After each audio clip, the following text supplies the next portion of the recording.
İki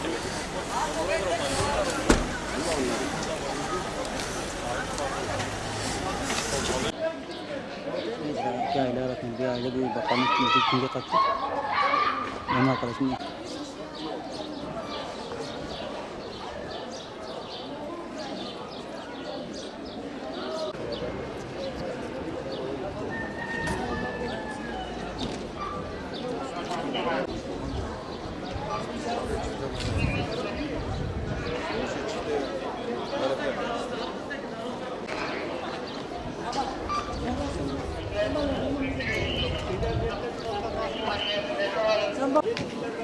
arkadaşlara sorayım. Buradan ayrılıyor.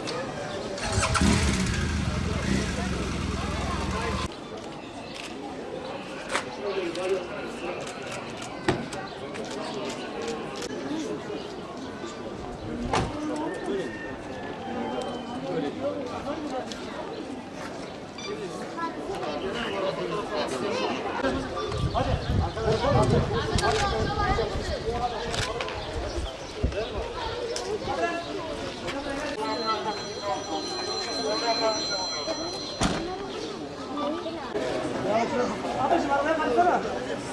Bakar mısın burada?